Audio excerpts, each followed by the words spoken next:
start.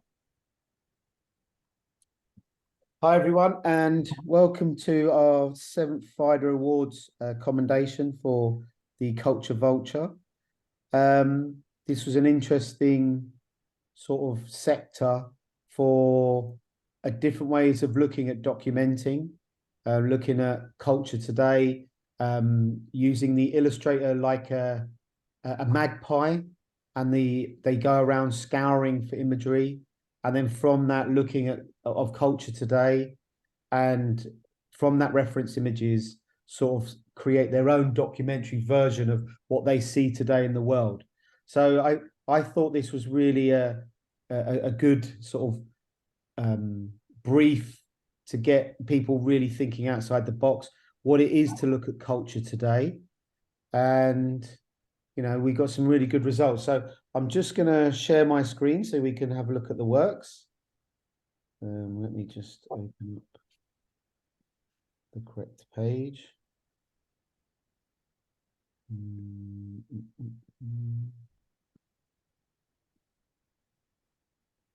Okay.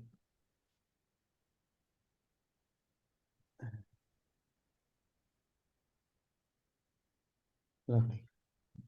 Okay, so we may be joined by one or two more people, but we'll have to start. So Culture Vulture, as you can see here, on here we've got the winner, which was, you can see in the second from left, was Kateryna Gorbenko.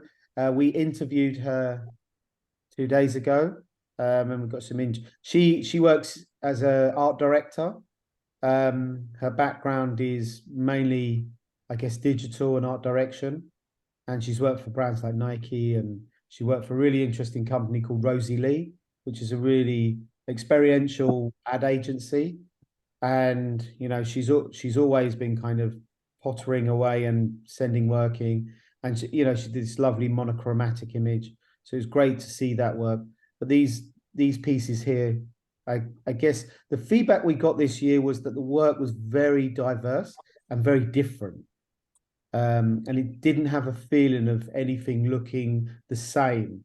So I feel that there was a whole mix and array of work, and as you can see from all the entries, it's a total mix of works all round. So what I guess we're going to do is we're going to go around the screen, talk about the different works, and then from there have a little chat about that and give some feedback. And what I'd like you to do is just, if you could give a little introduction about yourself and just a small introduction about your process coming into fashion illustration. About 3 or 4 minutes is not too bad. This isn't an academic debate, so don't stress that you need to be a historian talking about your practice. It's really about why you love what you do. And, we're here to have fun and discuss. Your work was selected, so it's gone this far. So it's good enough. So you don't need to panic. So I think I'm just trying to remember. Yuran, is it? You can correct me if I'm wrong. I said it wrong last time. It's Yuxuan. Yuxuan, yes, there you go. I'll get it on the 10th time. So Yuxuan, if you could give everyone a little bit of an opener about your initial journey and this piece that you've put in to the competition. Hi everyone, I'm Yuxuan. I study fashion design in University for the Creative Arts, and I make garments and study fashion theories and work on fashion illustrations. And after that, I went to Goldsmiths to expand my practice in design and to meet people from a very diverse design background and explore new things like publishing, self-publishing, podcast, performance. And after that, after I graduate, which is the stage now, exploring the exploring my career. So I find illustration is something I'm quite devoted myself in, and I have a lot of opportunity to play with the material and learn new things, new techniques, and create images, narratives through images. So that's what currently I'm working on, which is work as a fashion illustrator and a storybook illustrator. Yeah. Good. And the piece that you submitted, if you want to explain a little bit behind that. Yeah, this one is actually a piece I worked for the previous Fida event, Cornet's Critique, on which we produce our interpretation and illustration towards the Paris Fashion Week. This one is my interpretation towards Louis Vuitton's Autumn Winter 2023. I think it's look 3. And I'm thinking about style and my personal response towards that piece. So looking for myself with my origin and my interest, I look at a lot of animes and mangas. So my style is very influenced by that part of culture, and also the techniques. I learned a lot from manga artists and anime illustrators. And thinking about those very luxury brands, they are looking to the younger generations and the Asian customers. They are trying to seek different ways to approach them. So I'm thinking to combine the manga style or manga-like style with the very elegant, luxurious brand like Louis Vuitton, and reinterpret that and present it with young, cheerful, but still elegant way. And the part I really like is the shape, the exaggerated shape of this piece echoes with the shadow. So it gives you a little bit balance, and you can focus on the fluidity and the softness of the fabric, and also the silhouette of the dress. Yeah. And I guess looking at Louis Vuitton, when we saw some of what the characters that they create, there's a whole new sort of selection of these little characters that feel very sort of combined with manga and Americana. And I think they're looking at collectibles, and I feel that going down this path is a really interesting commercial route. And I feel with certain audiences, and I like to hear you talking about how you're really observing the areas that you're going to penetrate. I think that's something that sometimes is forgotten with your journey, with your work. If you ever get an agent wants you to think about your customer. Who's going to commission this work? Who's going to buy this work? So it's a very interesting thing to have in the back of your mind, is who is the consumer of the work that you're creating. And if you become self-indulgent and you only think about yourself, sometimes your work just gets either lost. It's great to be a fine artist and it's great to do your own stuff, but that's a little bit of a luxury in the commercial world. And I think it's nice that, because I've seen your other work and you spoke about your other your personal practice, but it's interesting to see how you're segueing across into a commercial space as well. And I think it has to be considered, because sometimes people want to get work, but they're not considering who's going to commission the work that's going to actually get them money. And I think that's quite important with what you're doing. So it's really nice to see you branching into this area. And I want to see more, because I've seen this now, and I feel like it's the beginning of a new little journey. And now you need the series. We need I need to see 50 of these. So I guess more is the game. And then people will kind of go, okay, I understand this vision. So there's a real vision to it. And how you bring it into the real world. How, could it go into a virtual world? Where can it go? How can these characters, could they be animated? I think that's quite an important part. But anyway, a lovely piece, and well done, and congratulations. And you know, I love the shadow, and I love the whole character, and the whole approach is really good. So we're missing a few of the other people here. I guess it's maybe due to timing, because some are in Japan and places like that, and they'll be well asleep. So moving along, I can see Caroline's here. She's got one of her paintings behind her. Well done, Caroline. Good promotion. we love a good bit of PR. Yeah, it's not intentional. I'm hiding from two kids. So No, my this is a quiet room.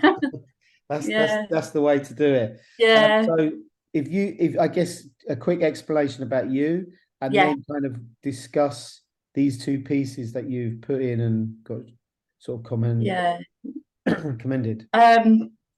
Yeah, I'll keep it really brief. I'm a fashion design lecturer at Leeds Arts University in the north of England, if people don't know it, and a practicing fashion artist whenever I get the time. I returned to producing my own work fairly recently, maybe 2.5 years ago, when people did, I suppose, reevaluate things in lockdown. I was a practicing illustrator, late 90s, early 2000s. So I had the agent, was doing commercial work, and I had to sort of really think about, because time had passed, what direction I wanted to go in, and I kind of didn't want to repeat what I'd done before. That didn't make much sense. And I suppose because I've got a job as well, I decided to focus my work more at an art gallery, that situation, that space. And so yeah, that's where I am with that at the moment. So yeah, I've got gallery representation, which is great. It helps me sell my work, and it seems to be working at the moment. But I sort of continuously, I get bored very easily, so I always want to sort of try and move my practice forward. And I think people see me as a bit of an erratic artist. I'm doing one thing 1 minute and one the next. So, and that's just the way I work. I don't have a particular thing that I stick to. I sort of try and respond to how I'm feeling at that particular time. So that's how I work. And the two pieces, the left sort of Sarah Lucas. Yeah. So I wasn't going to enter the competition until I saw the brief. I loved the brief. I thought it was just perfect. It was really what I'm into. So my idea in this piece, how can I explain, was to try and disrupt the idea of what a fashion illustration is. I wanted to, does a fashion illustration have to have a face? Does it have to have a body? Does it have to be on a catwalk? So and then I started to think about my own practice and work that I've done in the past, and I was very interested. I did a big research project on fashion curation a few years ago. And as part of it, I did visit this exhibition, which was called Disobedient Bodies, and it was curated by J.W. Anderson, which was really interested, a fashion designer curating an exhibition. And it was the most amazing. It's actually probably one of my favourite exhibitions I've ever visited. It was in Wakefield at the Hepworth Gallery, which is predominantly a sculpture gallery, but a massive space, a massive exhibition. This is only a tiny part of it. All sorts of designers, Comme des Garçons, Miyake, big names that he managed to get in there, and then some really serious sort of well-known art pieces as well. The Sarah Lucas chairs, which are on there, and that sculpture is actually from the 60s. So I liked how the modern day fashion was interacting with the sculpture and the modern fairly contemporary art. I suppose it was late 90s that. And it's a bit of academic drawing, and I wanted to, because I work normally pretty quickly, and I wanted to slow down a bit, which I did. This is the longest piece of work I've done for the last couple of years, maybe a full day, 10 hours even, spread out over 2 days, which is a long time for me. But I wanted to, really study it properly and study the chairs properly and the sculptures and things. So yeah, that's what that is. It's me disrupting fashion illustration. Good. And the other one. Yeah, and the other one, a complete contrast. There's no drawing on it at all. It is a collage. I was tempted not to put it in because, as you were saying earlier, Patrick, there is the worry of copyright. But I don't print any of my images. They're originals. I never put them through print. But it is, I believe, probably a Jürgen Teller photograph initially that I photocopied, cut up, played around with, and it was a pure accidental piece.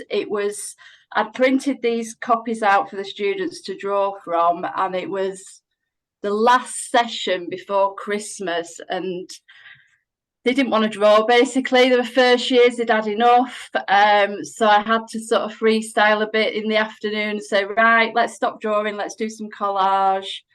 And just started cutting out this image, laying it on colours, and it was an exercise in composition. And I suppose it's on brand. Perhaps I might have been talking about brands at the moment. It's YSL. It is about, when I was talking to the students, it's about getting a silhouette down. And YSL, when you think of it, you think of silhouette and sharp silhouettes. I suppose it's quite, the students might say it's quite street. I suppose it's not on a catwalk. It's out in a city scene, and that's where that came from, purely by accident. And something I do a lot of collage, but I don't show a lot of it. I used to teach for a period of time fashion communication, and those students didn't want to draw, and the image making I did with them, because I don't use computers at all, was through collage. So it's a bit of a comms approach. Yeah. If that makes Yeah. sense. Yeah. I can see that. Yeah. It is kind of thinking on your feet, the Yeah. difference between graphic design or communication students Yeah. to Yeah. fashion design students. They completely different. Yeah. the way Com they- students, they don't want to make, they don't want to really draw. They're photographers, they're stylists, they're image makers. So it's your different head. And I thought, actually, when I was placed on the module, I think it was after maternity leave, and I thought, oh no, this isn't me. But it was really good for me to just be plonked on modules I had not a clue about, and just have to try something different. Yeah. No, and I think that's a good thing sometimes. So yeah. I'm really happy they were picked, because I was unsure if they would get past the very early stages because of what they are. But yeah. No, I think I guess from the curated piece, you could see there was a real length of time in it. And it was a sort of documenting a moment in history. Yeah. And I think it was really a smart approach to being a culture vulture, someone who's going around documenting. And one of the things that which I'm always trying to do, is trying to trigger ideas of how creatives look at the world and document it through image making, rather than it just being a fashion illustration. And I think these categories, the feedback we had on the categories they were too difficult. Oh, that was the feedback I got from a lot of people. They were too difficult, and a lot of people didn't like them, and they found them really hard and challenging. So it was interesting just to hear feedback from people that firstly they didn't like them, and secondly they said that they were too hard.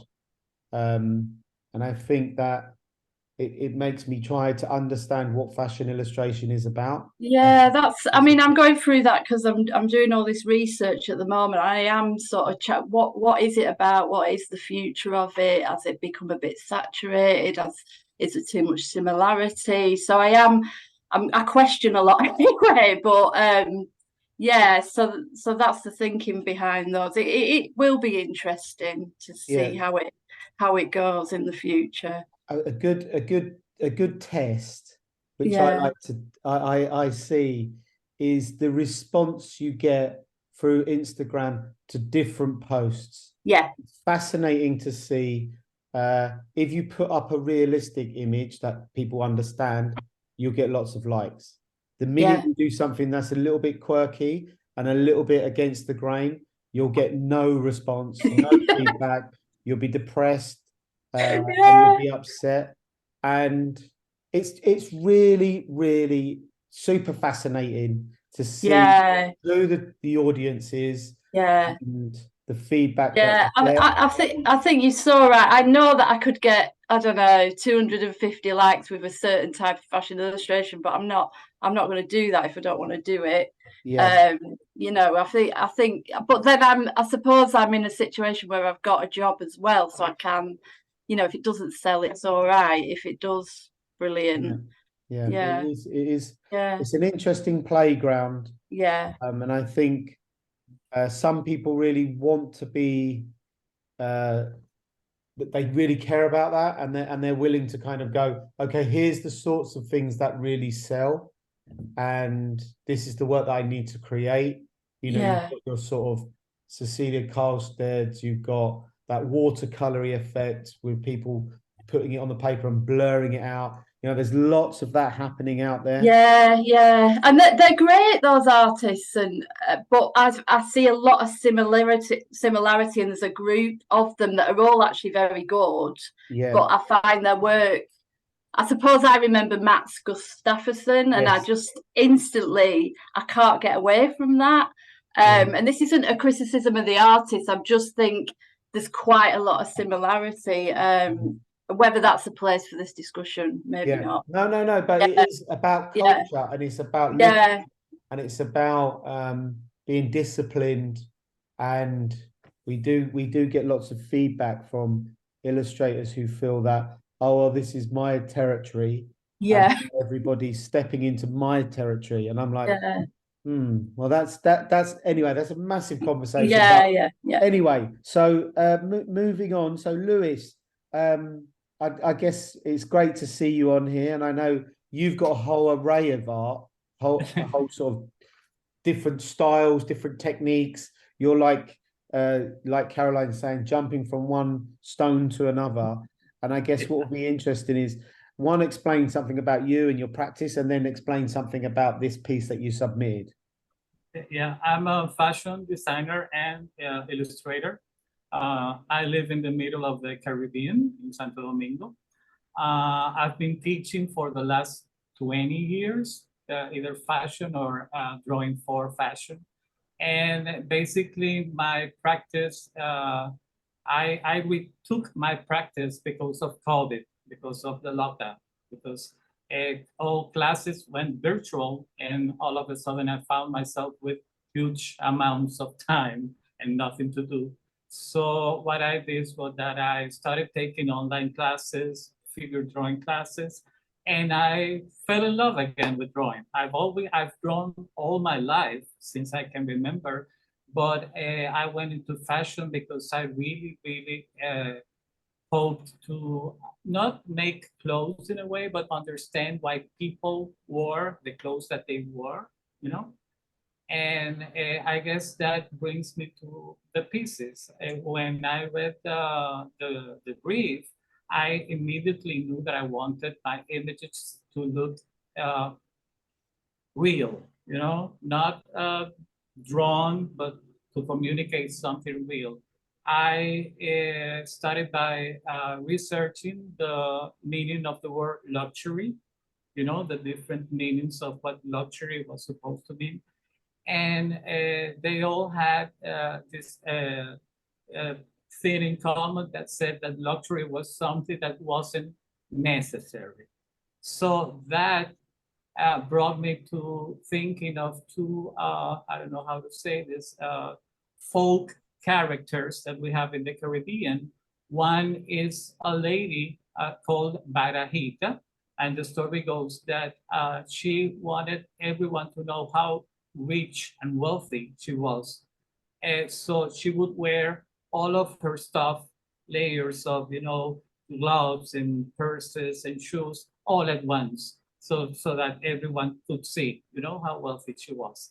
And then the other character, which is a male one, is called Chochueka, and he goes around when when there's a deceased person in a home, he goes around and asks for the clothes of the deceased person, and he wears them all at once. So you can see many, many layers of, big pieces and ill-fitting pieces. So that really made me think about the two of them and about what luxury and consumerism meant, especially in where I live, which is a third world country. And you see this huge contrast of, extremely poor urban zones and kids wearing the latest Prada shoes. That's always been, such a contrast for me. And so this image is one of the characters, isn't it? Yeah. I've always been more interested in drawing more the character behind the clothes than the clothes themselves. I think it's because, well, my father was a very, very elegant man who, always stood out because he would wear, suits and hats and to travel. And so my mother was, so I grew up, in that environment where clothes make you feel different. They make you feel better. They make you feel, So Yeah. I guess that really translates into my illustrations. Yeah. It's funny how when you've said them stories, not only are they, I could see them as fashion design collections, as this sort of layered garment. Very, if I was a British designer now and I was looking for a research project, that is the best project I've heard. Like if you gave it as a brief to a person, that's like gold. The idea of this person entrenched in all their brands or clothes or garments, and you can imagine Vivienne Westwood, all these people who have that idea, even Comme des Garçons, this layering of materials and fabrics. And then on the other side, this person collecting deceased people's clothes. And especially in this period where we have people looking for ways to find clothes, whether that's through charity shops and things like that. So in the UK, we have lots of these people going around buying and drop shipping from charity shops. We've got everyone's entrepreneurial with the basics. Yeah. And I think them two characters, you're going to have to send me their names because they're like the perfect brief. I think I could have that as a brief for everyone to do because it's so smart. It really celebrates and kind of I think it's a great idea, and I'm so glad that I heard it because I never knew that, and it's fascinating to hear. And what I guess I'm really happy to hear is how the categories are getting people to really dig deep and actually go and find, and that there you go. It becomes difficult, and I don't know whether it's triggering the academic people who will really understand about research to go away and dig and come up with something creative, rather than the superficial illustrators sometimes, which probably everybody will hate me for. But it's kind of we're trying to fight against and go, come on, fashion illustration is more than this. We have to otherwise it will not last again. Yeah. It's gone for a moment. It had its time in history as drawing for fashion designers and making it very glam. And now you've got this new series of illustrators coming through, yourselves and all these characters, and they're kind of trying to, and they tend to be fashion designers who they draw as well, and they had drawing as part of their practice, and they're bringing it back. And we're seeing, I'm seeing they're textile designers, they're all of these sorts of people who look at fashion in a very different way and look at the people that are dressed, how the composition. And I think that's what's really important. And when I do talk to a lot of people, they do struggle with the direction of where I'm going. But there's contrast, we have Draw a Dot, and we have these different contrasting collectives. So you either go for one or the other, depends where you fit in the group. But a really lovely piece, and I loved the way that it felt immediate, your piece, and on point. And I was reading some of the things you were saying, like this is, I felt like I'm going to try something new, and I'm going to really just go for it. And I can't believe it. I love that sort of moment in playfulness, and it does feel sort of sometimes easy, but the outcome was really, I think there's legs to go further, and it doesn't feel like copyright's not going to. I could really imagine these characters in the stores as mannequins. I could go to the store because the mannequins are so dull, and I think Virgil and people like that have tried to break free of what the mannequin is, and I can see that so much. And there's an artist called Erring Worm. I don't know if you know him. He does the really long, he does like square box sculptures that are bags and garments. Really interesting thinking about, and Prada use him quite a lot. So he's an interesting artist. But excellent, thank you, Lewis. And that story is too good. You must send me a message of the two characters' names. I need to know.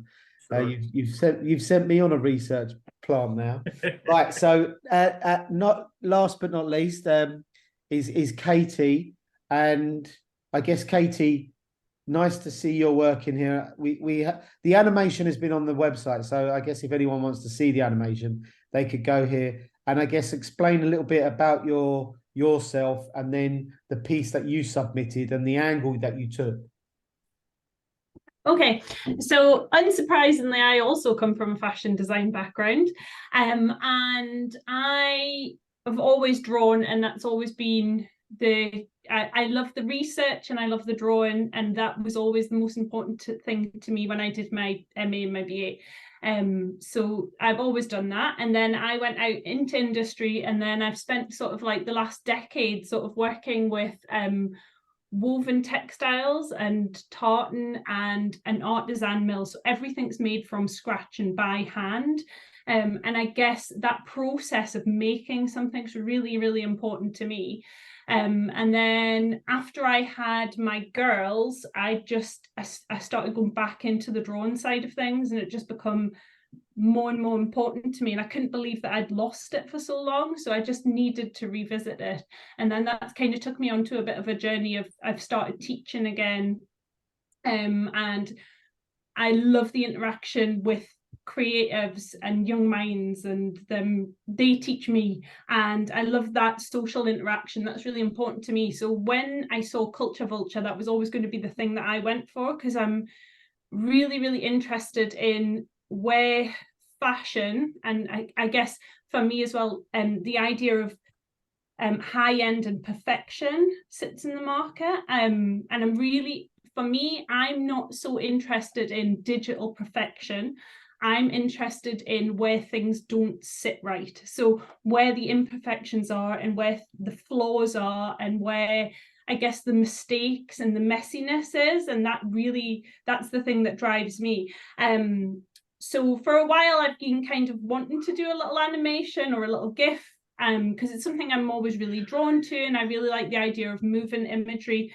But if I was going to do it, I don't want to do it digitally. I'm really interested in cutting it up, slicing it, and sort of creating it myself. So for a long time, I've sort of been working with my pastels, and I've been doing lots of, I guess, darker things. And I was starting to get a little bit of feedback from people who I'm close to about how they're quite dark and dingy, and that's not necessarily always how I am. And I was kind of thinking about that and thinking that it isn't necessarily the darkness that interests me, it's those areas of imperfection. So when I saw Culture Vulture, I was starting to think about pop art, and that really interests me.